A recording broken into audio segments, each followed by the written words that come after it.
तो मैंने आपको ऑप्टिकल एक्टिविटी बहुत अच्छे से समझा दिया बच्चे, और ये स्ट्रक्चर आपको आना चाहिए, ठीक है। अब मैं आपको एक वर्ड सिखा रहा हूँ, उस वर्ड का नाम है, पहले आपको मैं एक बार बताता हूँ। देखिए, मैंने आपको बोला ना tetrose, sorry hexose, hexose. Hexose में मैंने आपको बेसिकली 4 एग्जांपल बताया था, याद है कुछ? एक बताया था मैंने आपको, किसको याद है चारों एग्जांपल? हाथ खड़ा करो, किसको याद है चारों एग्जांपल? ज्योति बोलिए पहला, जल्दी। सर फ्रक्टोज, ग्लूकोज और फिर गैलेक्टोज। ग्लूकोज, फ्रक्टोज, गैलेक्टोज और अरे मैनज, मेनोज, भोट, मेनोज, ठीक है। चलिए इन चारों के बारे में अपने कुछ हम लोग जनरल बातें देख लेते हैं जो एग्जाम में डायरेक्ट पूछ लिया जाता है। हाँ, डायरेक्ट पूछ लिया जाता है बात, क्या है वो सारी बातें एक बार देख लेते हैं जल्दी से। आइए, चारों एग्जोस है। एग्जोस क्यों आप समझ रहे हो, इसमें कुछ कीटोज है कुछ एल्डोज है, ठीक है। वो आपको पता है कीटोज कौन है, इसमें फ्रक्टोज। चलिए अब मैं आपको सिखाता हूँ कि जो ग्लूकोज है, इस ग्लूकोज के बारे में सबसे पहला point, important point, main respiratory substrate है। मेन रेस्पिरेटरी सबस्ट्रेट है। रेस्पिरेटरी सबस्ट्रेट के बारे में कल मैंने बताया था आपको, सबस्ट्रेट है कि ऐसा ऑर्गेनिक कंपाउंड जो सेल रेस्पिरेशन में एंटर करता है और वो एनर्जी लिबरेट करता है, उसको बोलते हैं रेस्पिरेटरी सबस्ट्रेट। बोला जाता है कि glucose is the main respiratory substrate. Why? Because आपको मैं जब पढ़ाऊंगा सेल रेस्पिरेशन तो बताऊंगा, सेल रेस्पिरेशन का वेरी फर्स्ट प्रोसेस ग्लाइकोलाइसिस होता है, और ग्लाइकोलाइसिस की 10 स्टेप रिएक्शन होती है और वो ग्लूकोज से ही स्टार्ट होती है। तो इसीलिए glucose is main respiratory substrate, because glucose is ऐसे, बिकॉज ग्लाइकोलाइसिस स्टार्ट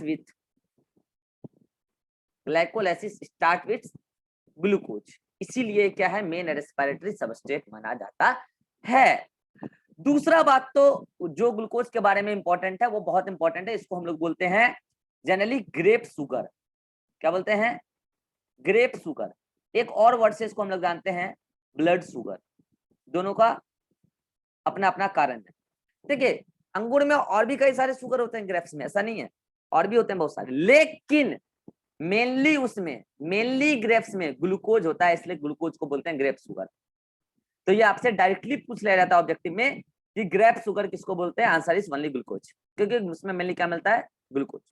ऐसे ब्लड शुगर, ब्लड में कई प्रकार के शुगर है यार, हाँ, लेकिन ब्लड में मेनली कौन है, ग्लूकोज।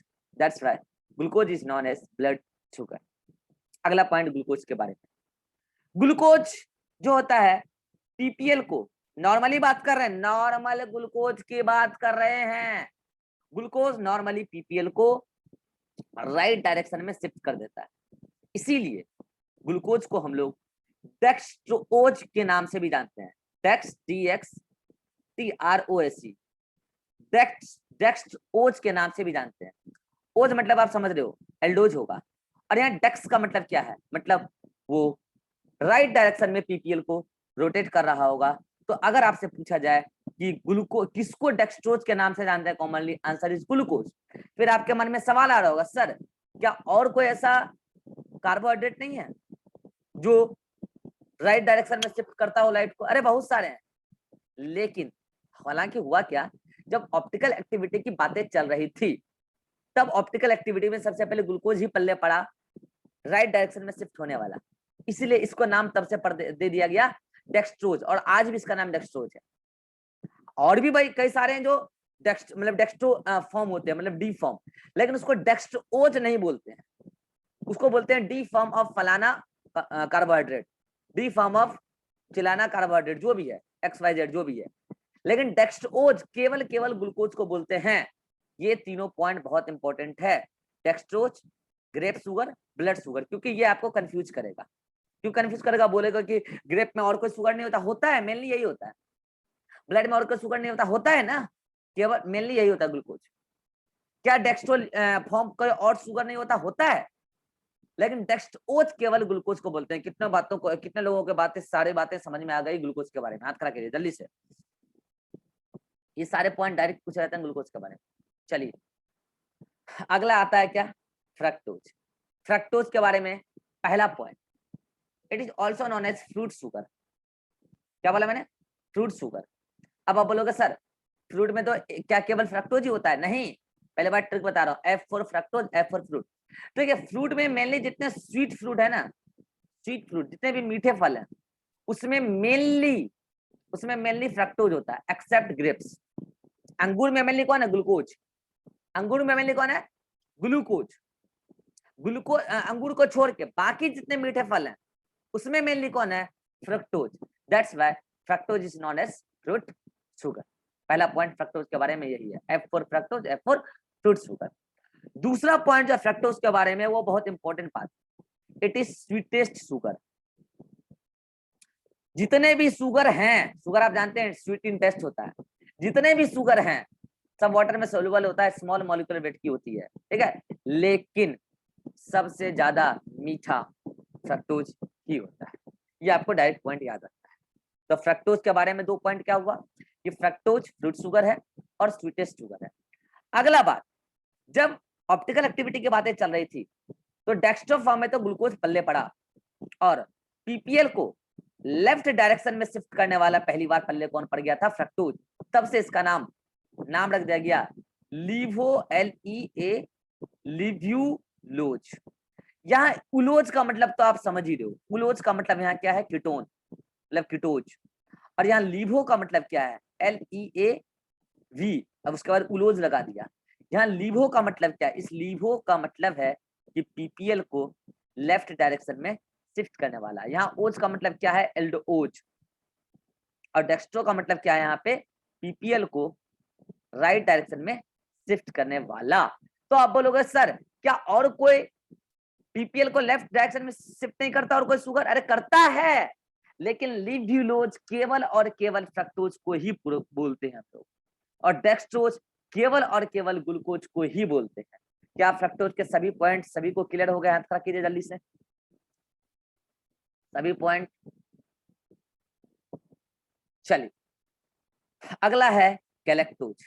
देखिए गैलेक्टोज जो होता है ये भी एक हेक्सोज शुगर है, मोनोसेक्राइड है। लेकिन मैं आपको एक बात बता दूं, पहली बात गैलेक्टोज के बारे में कि इसको ब्रेन शुगर के नाम से जानते हैं। किस नाम से जानते हैं? Brain sugar. क्यों जानते हैं ब्रेन शुगर के नाम से? सारा पॉइंट्स नोट्स में लिखा हुआ है। क्यों जानते हैं ब्रेन शुगर के नाम से? क्योंकि ब्रेन के जो टिश्यू होते हैं, ब्रेन के जो टिश्यू होते हैं, कौन? Nervous tissue. नर्वस सिस्टम पढ़ाऊंगा ना कुछ दिन के बाद, 1-2 दिन के बाद। तो ब्रेन के जो टिश्यू होते हैं नर्वस टिश्यू, उसमें एबंडेंट मात्रा में, मतलब ज्यादा मात्रा में कौन होता है? गैलेक्टोज। इसीलिए गैलेक्टोज को ब्रेन शुगर के नाम से जानते हैं। अगला पॉइंट जो बहुत इंपॉर्टेंट पॉइंट है इस गैलेक्टोज के बारे में कि गैलेक्टोज कभी भी अकेले में नहीं मिलता। Galactose never found as alone. ये कभी भी अकेले में नहीं मिलता है, ये हमेशा found together with other carbohydrate या अदर कोई भी ऑर्गेनिक कंपाउंड। जैसे मैं आपको कुछ गैलेक्टोज के एग्जांपल बताता हूँ, जैसे जहां जहां गैलेक्टोज प्रेजेंट है, ठीक है, मैं आपको बताता हूँ कहाँ कहाँ गैलेक्टोज प्रेजेंट है जहां पर वो अकेले नहीं है। जैसे आपने नाम सुना होगा हेमी सेल्यूलोज, आपको आगे बताएंगे हम। हेमी सेल्यूलोज, आपने नाम सुना होगा पेक्टिन, आपने नाम सुना होगा लैक्टोज, आपने नाम सुना होगा ग्लाइकोलिपिड। इन सभी में ये यहाँ पे ग्लाइको का नाम पर कौन है? गैलेक्टोज। यहाँ पे लैक्टोज में एक ग्लूकोज होता है और एक गैलेक्टोज होता है, तो यहाँ पे भी क्या है? गैलेक्टोज। पेक्टिन में भी गैलेक्टोज होता है और हेमीसेलुलोज में भी गैलेक्टोज होता है। इसका मतलब ये चारों वो ऐसे मिक्स्ड कंपाउंड हैं जिसमें कार्बोहाइड्रेट या तो एक से अधिक है या तो कोई नॉन कार्बोहाइड्रेट पार्ट के साथ कार्बोहाइड्रेट के नाम पे गैलेक्टोज अटैच्ड है। कितने लोगों को बातें समझ में आ गई? गैलेक्टोज कभी अकेले नहीं मिलता, वो किसी न किसी के साथ बॉन्डेड होता है, चाहे वो कार्बोहाइड्रेट ही दूसरा क्यों ना हो। तो वो है हेमीसेलुलोज, पेक्टिन, लैक्टोज और ग्लाइकोलिपिड, 4 एग्जांपल बताए। इसको ब्रेन शुगर क्यों बोलते हैं? क्योंकि ब्रेन में मेनली यही मिलता है। ये था आपका क्या, 3 ये होगा। इसी तीनों के बारे में ज्यादा पूछा जाता है। मैंने उसका स्ट्रक्चर बता दूंगा। चलिए अब बताइए, क्या आपको इसमें से ग्लूकोज और फ्रक्टोज का स्ट्रक्चर आता है? यस और नो, जल्दी हाथ खड़ा कीजिए। ग्लूकोज और फ्रक्टोज का स्ट्रक्चर आता है? यस और नो, आता है। अब सुनिएगा, मैंने आपको पहले बोला है, नेचुरली सारे कार्बोहाइड्रेट डी फॉर्म में ही पाए जाते हैं। बोला है, अरे बोला है, नेचुरली सारे कार्बोहाइड्रेट डी फॉर्म में पाए जाते हैं। अब आपका मन में आएगा डाउट, सर लेकिन ये तो सर लिव्युलोज है, नाम तो उसका लिव्युलोज पर है, एल फॉर्म। आया डाउट? अरे आया डाउट? है ना, मैंने पहले भी बोला था, इस सारे ऑर्गेनिक कंपाउंड के नाम के अगर डी लग गया तो ये फिक्स नहीं है कि वो डेक्स्ट्रो फॉर्म ही होगा। ये केवल और केवल लैब में जाके पता चलता है। जब लैब में ऑप्टिकल एक्टिविटी टेस्ट की जाती है तब पता चलता है कि लाइट को किधर शिफ्ट करता है। लेकिन फ्रक्टोज के उस स्ट्रक्चर में जिधर लास्ट कायरल कार्बन में OH होगा, किधर की तरफ, राइट डायरेक्शन की तरफ, नाम तो उसका आपने रख दिया डी फॉर्म। भले ही आपने नाम उसका डी फॉर्म रख दिया, लेकिन जब ऑप्टिकल एक्टिविटी से आप टेस्ट करते हैं नेचुरल पाए जाने वाले फ्रक्टोज को, तो वो लीवो रोटेटरी शो करता है। ये बात आपको अलग से याद रखना पड़ेगा कि भले ही फ्रक्टोज नेचुरली पाया जाए डी फॉर्म, लेकिन जब उसको लैब में एक्सपेरिमेंट करके ऑप्टिकल एक्टिविटी पता की जाती है तो वो पीपीएल को लेफ्ट में शिफ्ट करता है, इसीलिए फ्रक्टोज का नाम लिव्युलोज रख दिया गया है। कितने लोग मेरी बात समझ गए? वो कैसे याद रखेंगे? स्क्रीनशॉट जल्दी से, स्क्रीनशॉट जल्दी से। चलिए अब आपके मन में हो रहा होगा खुजली, सर गैलेक्टोज और मेनोज का भी स्ट्रक्चर बता दीजिए ना, क्या जाता है सर? है, बता दें? बता ही देते हैं, इतना पढ़े हो तो पढ़ ही लो यार, बता देते हैं। आ जाओ आ जाओ, जब इतना पढ़े हो तो पढ़ ही लो। एक वर्ड आपको ऑर्गेनिक केमिस्ट्री में सुनने को मिलेगा, एपीमर। एपीमर, आप लोग साइड से कुछ पैसा जमा कर दीजिएगा, केमिस्ट्री पढ़ा रहे हैं आप लोग को हम, ठीक है? केमिस्ट्री के नाम पे जमा कीजिएगा, बायोलॉजी नाम पे जो कर रहे हो कर ही रहे हैं, ठीक है? सभी लोग सुन लिए ना, केमिस्ट्री के नाम पे हम साइड से पढ़ा रहे हैं केमिस्ट्री, ठीक है? ऐसे फुकट का पैसा नहीं मांग रहे हैं, ठीक है? अब 2-4 लोग घर में बोलेंगे सर एक्स्ट्रा पैसा मांग रहे हैं। चलिए आइए, अरे मजाक कर रहा हूँ, ग्लूकोज है ये, ठीक है? ग्लूकोज का जनरल स्ट्रक्चर लिखना आता है? ये बताएगा शिवानंद, ग्लूकोज में कितने कार्बन, जल्दी बोलो। ग्लूकोज में कितने कार्बन, जल्दी? कितना? 6 कार्बन। चलिए ग्लूकोज का स्ट्रक्चर लिखना आता है? बनाइए 6 कार्बन लीनियर, अरे बनाए। चलिए मुझे शिवानंद ही बताएगा पूरे ग्लूकोज का स्ट्रक्चर मैं कैसे लिखूंगा, जल्दी बोलो, बताते चलो। C6H12 होता है, वो 6 होता है। अरे यहाँ स्ट्रक्चर बताओ ना, स्ट्रक्चर में मैं कैसे लिखूंगा, स्ट्रक्चर बताते चलो ना। H लिखेगा सर, यहाँ H लिखे, अच्छा, और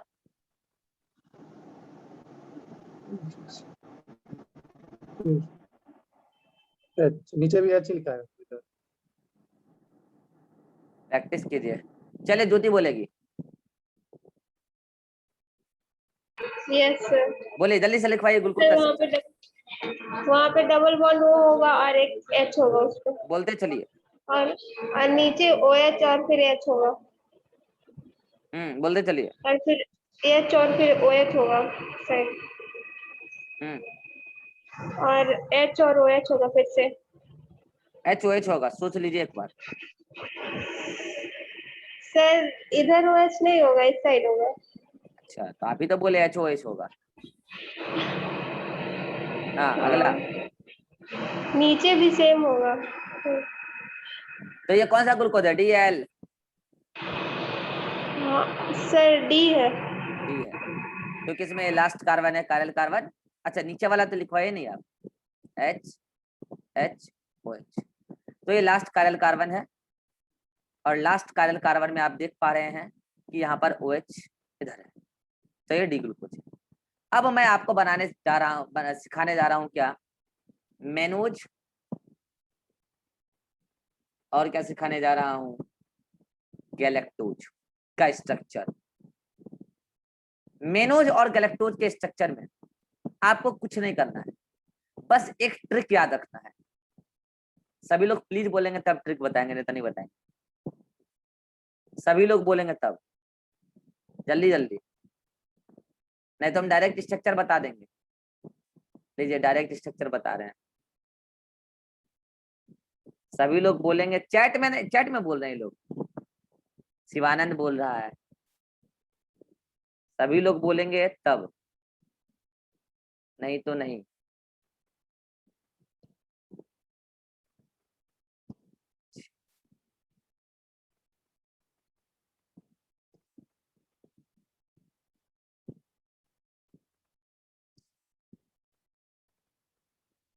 चलिए देखिए देखिए देखिए, इधर देखिए, इधर देखिए।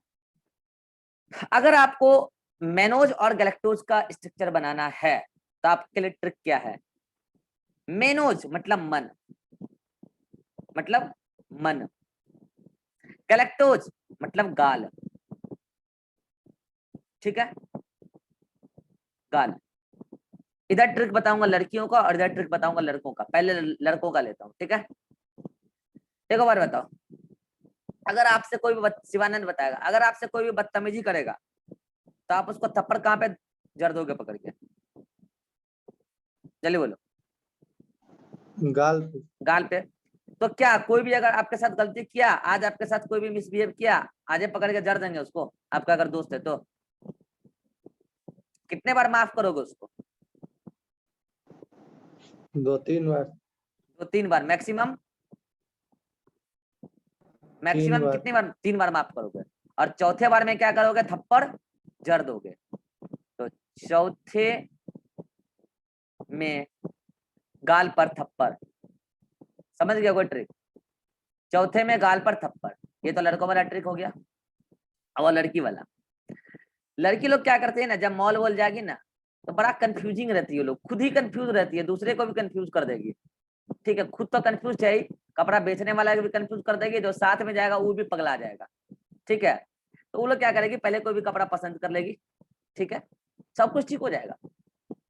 फिर अगर उसको एक और उसी टाइप का मिलता जुलता कपड़ा मिल जाए तो उसका तुरंत मन बदल जाएगा, नहीं नहीं नहीं लेंगे इसको, इसका रसीद कैंसिल कर दीजिए, नहीं लेंगे, हमको ये वाला चाहिए। हमको एक बार बताओ, जब मन बदलता है तो पहली बार में तो मन नहीं बदलेगा ना।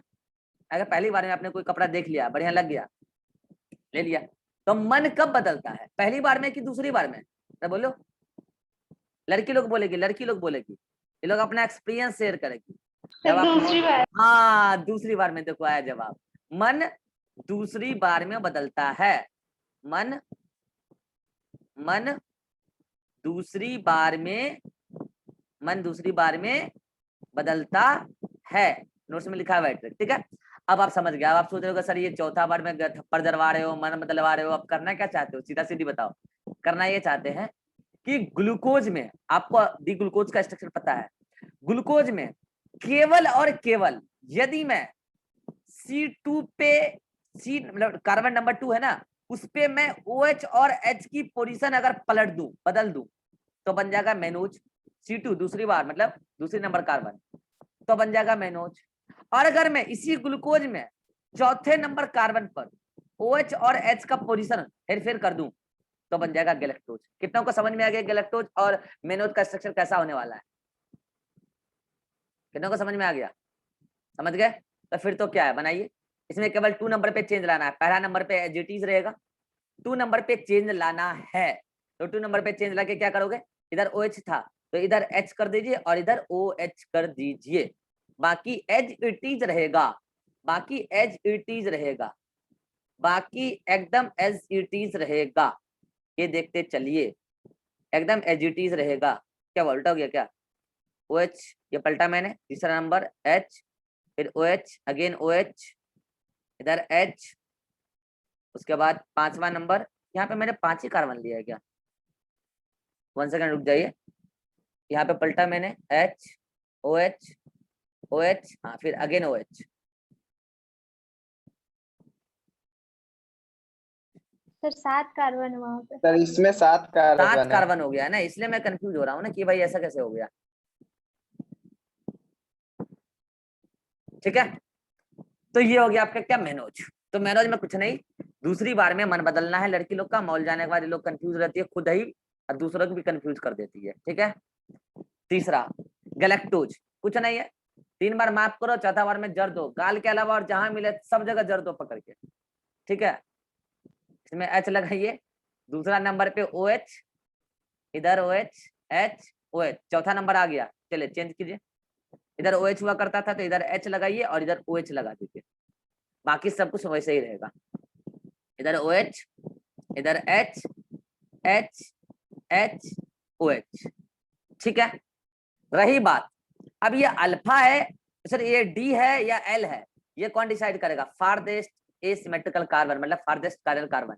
यहाँ पर ये कार्यल है, ये कार्यल है, अभी भी सब कार्यल है, जो कार्यल था वो अभी भी कार्यल है, यहाँ पे ये अभी भी कार्यल ही है, कोई दिक्कत नहीं है। ठीक है, चलिए फारदेस्ट एसिमेट्रिकल कार्बन, यहाँ पे कौन है, फारदेस्ट एसिमेट्रिकल कार्बन अभी भी वही है, कौन, 5 नंबर वाला, तो ये भी डी मैनोज ही है, यहाँ पे अभी भी ये डी मैनोज ही है। तो कितनों को डी मैनोज और डी गैलेक्टोज का स्ट्रक्चर लिखना आ गया, हाथ कर रखिए, सिंपल है। अगर आपको ग्लूकोज का स्ट्रक्चर आता है तो आपको मेनोज और गैलेक्टोज का भी स्ट्रक्चर आता है, बस ट्रिक क्या है, मन बदलना है दूसरी बार में और थप्पल जरना है चौथी बार में।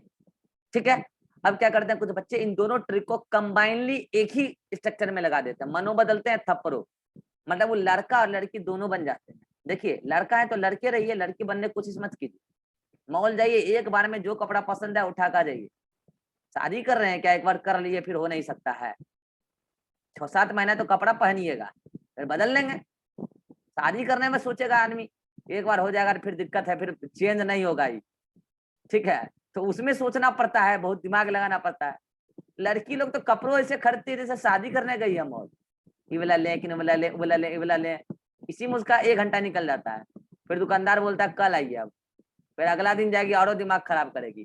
तो ये है मन बदलने का, लड़कियों का है ये, तो इसमें लड़की के ट्रिक में लड़का वाला नहीं घुसाना है और लड़का के ट्रिक में लड़की, लड़की शेर बनने लगती है, थप्पड़ मारेंगे, मारेगी एक थप्पड़, उधर सामने वाला 2 थप्पड़ मार देगा, फिर अगला बार से बोलेगी हम लड़की सही है, लड़का नहीं, हम लड़का नहीं बनेंगे।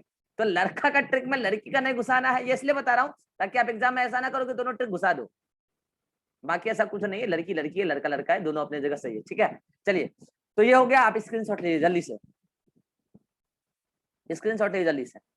अब मैंने यहाँ पे एक वर्ड लिखा है, आप गौर कर पा रहे होंगे, एपीमर, इस वर्ड का मतलब क्या है, ऐसा कोई भी आइसोमर, ध्यान दीजिएगा मैं क्या बोल रहा हूँ, आइसोमर का मतलब समझते हैं ना, केमिकल फॉर्मूला सेम, पता है इन तीनों का केमिकल फॉर्मूला वही है, C6H12O6, तीनों का केमिकल फॉर्मूला वही है यार, पता है ना, इसलिए तो आइसोमर है। तो ऐसा आइसोमर जिसमें केवल एक कार्बन पर कॉन्फ़िगरेशन की वजह से वो आइसोमर बना हो, chemical formula same, structure formula different, तो जहां पर केवल एक पर्टिकुलर एटम पर कॉन्फ़िगरेशन चेंज होने की वजह से वो आइसोमर बना हो तो वो क्या कहलाएंगे, एपीमर कहलाएंगे।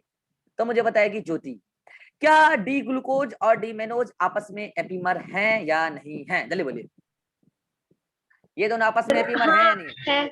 इन दोनों Yes, के sir. ये दोनों आपस में एपीमर हैं, कारण क्या है जल्दी बताइए। कारण है कि इसमें 2 नंबर पे मतलब ये चेंज हो गया, इधर OH हो गया लेफ्ट साइड कार्बन में नंबर और 2 इधर पे, कार्बन नंबर 2 पे एटम का कॉन्फ़िगरेशन डिफरेंट है, यही कारण है, राइट। चलिए अब बताएगा शिवानंद, क्या डी ग्लूकोज और डी गैलेक्टोज आपस में, क्या डी ग्लूकोज डी गैलेक्टोज आपस में एपीमर हैं या नहीं है,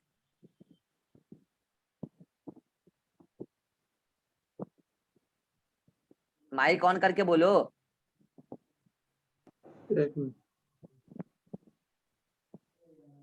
नहीं है सर। नहीं है, एपीमर क्या होता है अभी सिखाया, एपीमर वो होता है जिसके 2 आइसोमर के बीच में केवल एक एटम के कॉन्फ़िगरेशन में डिफरेंट होना चाहिए, मतलब एक एटम जो उससे जितने भी अटैच्ड पार्ट है उसमें डिफरेंस होना है सर, चाहिए, है। है, क्योंकि इन दोनों के बीच में C4 के जो एटम है उसका कॉन्फ़िगरेशन का अरेंजमेंट जो वो अलग है। तो डी मेनोज और डी ग्लूकोज मतलब डी ग्लूकोज आपस में आइसोमर हैं, वो भी एपीमर है। डी ग्लूकोज डी गैलेक्टोज आपस में हैं एपीमर, क्योंकि उनके बीच में C4 में एटम का कॉन्फ़िगरेशन डिफरेंट है। रीबा बताएगी, रीबा बताएगी। क्वेश्चन आ रहा है, सुनेंगे सभी लोग। क्या डी मैनोज और डी गैलेक्टोज आपस में एपिमर हैं या नहीं? हाँ, नहीं है, यही तो गलत होता है बच्चे से। ये दोनों आपस में एपिमर नहीं है और रीबा आपको ही दिमाग लगाना है क्यों नहीं, आपको ही दिमाग लगाना है। भाट आप गौर से देखो, डी मैनोज और डी गैलेक्टोज को दो कार्बन एटम के स्ट्रक्चरल कॉन्फ़िगरेशन में डिफरेंस है, C2 एंड C4 बोथ। आप देखो तो सही, आप देखो तो सही, देखो ये और ये, बताओ कॉन्फ़िगरेशन डिफरेंट है कि नहीं है? ये और ये दोनों में कॉन्फ़िगरेशन डिफरेंट है कि नहीं है? और एपिमर का क्या शर्त है, जल्दी बोलो। केवल एक कार्बन के, मतलब केवल एक ही एटम के जो अटैच्ड पार्ट है उसमें कॉन्फ़िगरेशन में चेंज होना चाहिए, चाहे वो कार्बन C1 हो, चाहे वो C2 हो, चाहे वो C3 हो, चाहे वो C4 हो, चाहे वो कोई भी एक पर्टिकुलर एटम के जो अरेंजमेंट है उससे अटैच्ड पार्ट के अरेंजमेंट, उसमें डिफरेंस होना चाहिए कॉन्फ़िगरेशन। इन दोनों में तो दो हो गया ना, इसलिए एपिमर नहीं है। कितनों को समझ में आ गया कि दोनों एपिमर नहीं है? जल्दी बोलिए। अब रिभा ही बताएगी, रिभा ही बताएगी क्या ये दोनों आइसोमर हैं? No sir. अरे आइसोमर तो है ना यार, अरे यार chemical formula same, structural formula different, तो आइसोमर तो है ना भौट, आइसोमर तो है ना। ईरान बताएगा क्या डी मैनोज और डी ग्लूकोज आपस में आइसोमर हैं? हाँ मतलब कि चैट में बताएगा, चैट में। इरहान, अभिषेक बताएगा क्या डी ग्लूकोज और डी गैलेक्टोज आपस में आइसोमर हैं? Yes sir. है। अरे एपिमर ये टाइप ऑफ आइसोमर यार, epimer is type of isomer. Isomer है तभी तो वो एपिमर है यार। आइसोमर का मतलब क्या, chemical formula same, structure formula different. तो chemical formula same, structure formula different है। और एपिमर है तो केवल एक कार्बन के एटम पर जो स्ट्रक्चर अटैच होंगे उससे बस कॉन्फ़िगरेशन डिफरेंट होगा। ये सारी बातें मैंने नोट्स में लिख के भेज दी है, फिर भी अगर हाँ ये बातें नहीं लिखा हुआ है नोट्स में कि ये दोनों आइसोमर तो सभी हैं, मुझे बस ये बताना था। ये बात नोट्स में नहीं लिखा हुआ, अगर आप चाहो तो लिख लो, आइसोमर तो सभी हैं। हाँ एपिमर केवल ये दोनों है आपस में और ये दोनों आपस में, लेकिन ये दोनों आपस में एपिमर नहीं है क्योंकि यहाँ पे दो एटम, दो C2 C4 के बीच में कॉन्फ़िगरेशन चेंज हो गया है। और एपिमर होने का शर्त कोई भी एक एटम, चाहे वो C1 हो, चाहे वो C2 हो, चाहे वो C3 हो, चाहे वो C4 हो, चाहे वो कोई भी हो, नोट्स में दो तीन को का नाम दिया है, कोई भी हो, बस एक एटम पर डिफरेंस होना चाहिए, दैट्स इट। कितनों को समझ में आ गया सारी बातें? एपिमर हाथ खड़ा कीजिए। आज की क्लास में अगर कोई भी डाउट हो तो आप पूछ सकते हैं। इरहान, एनी डाउट?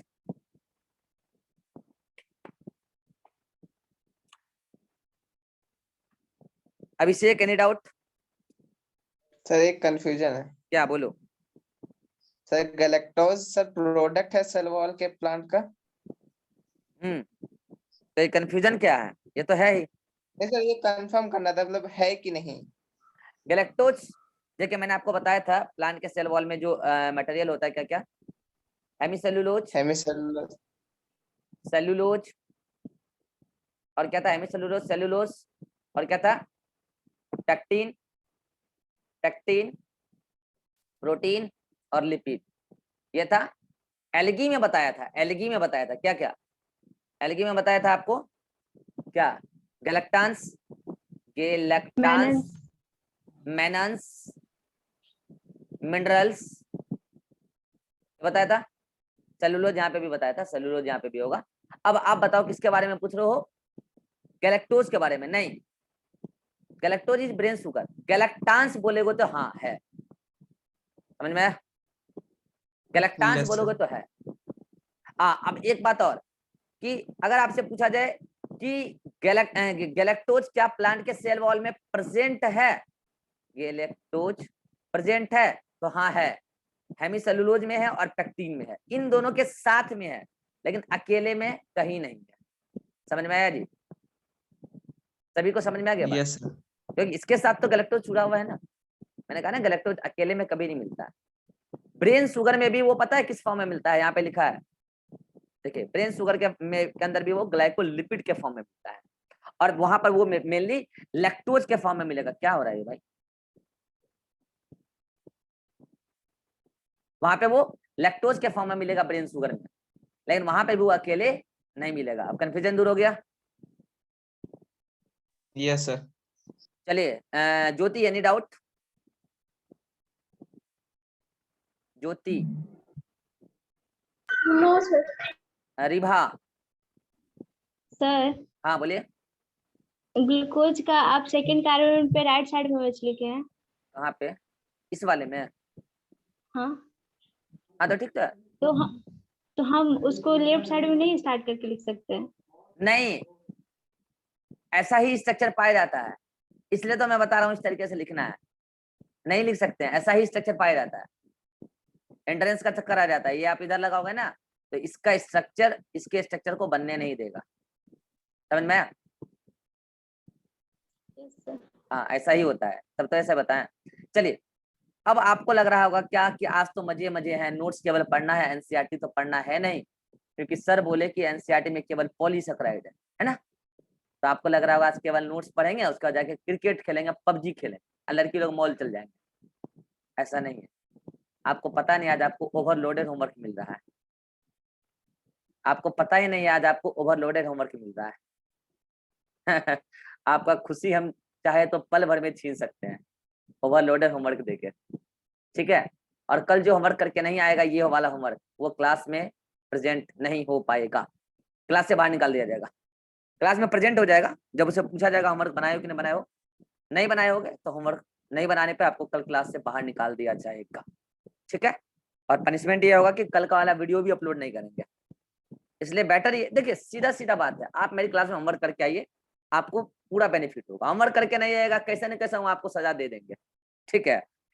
तो होमवर्क क्या है? एनसीईआरटी में तो है नहीं है, होमवर्क है NCERT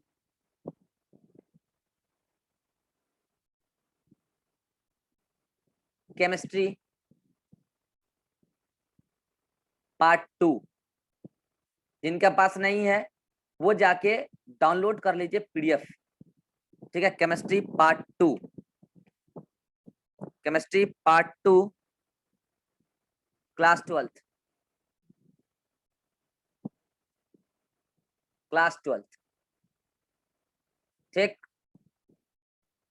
chapter biomolecule, chapter biomolecule,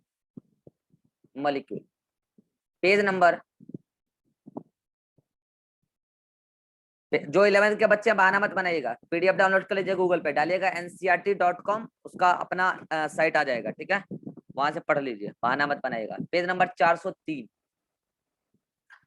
यहां से पढ़ना स्टार्ट कीजिएगा, स्टार्टिंग से पढ़ते पढ़ते पढ़ते पढ़ते पढ़ते पढ़ते आपको आ जाना है, बता रहा हूं कहां तक आ जाना है। चलिए पढ़ते पढ़ते आपको आ जाना है पेज नंबर 407, और इसमें लिखा होगा पेज नंबर 407 पर हेडिंग 4.15, मतलब 1, ये वाला हेडिंग जो है इसके ऊपर तक,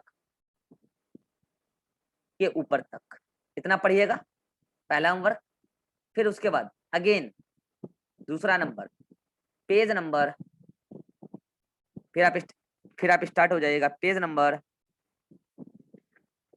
जल्दी जल्दी मिल जाओ, जल्दी मिल जाओ, टाइम आउट होने वाला है। पेज नंबर 412, अगर टाइम आउट हो जाएगा तो मैं ग्रुप में भेज दूंगा, ठीक है, मीटिंग क्रिएट नहीं करेंगे। पेज नंबर 412 से लेकर, पेज नंबर 412 से लेकर पेज नंबर 416 तक कंप्लीट पढ़ लेना है। पेज नंबर 412 पर हेडिंग दिया होगा अमीनो एसिड, यहां से लेकर पढ़ना स्टार्ट कीजिएगा, और यहाँ पर इंजाइम के ऊपर ऊपर तक पढ़ लीजिएगा, और एनसीईआरटी में केमिस्ट्री में जितना भी क्वेश्चन दिया है इसी थ्योरी के बीच में वो भी सॉल्व कर लीजिएगा। स्क्रीनशॉट ले जाओ अमर का, जल्दी स्क्रीनशॉट इतना करके आइएगा। मिलते हैं नेक्स्ट क्लास में। जो क्वेश्चन दिया है इस थ्योरी के बीच में वो सॉल्व होना चाहिए। इस थ्योरी के बीच में कई सारा क्वेश्चन है, थ्योरेटिकल या न्यूमेरिकल क्वेश्चन, वो सॉल्व होना चाहिए। मिलते हैं next class. Bye bye, take care.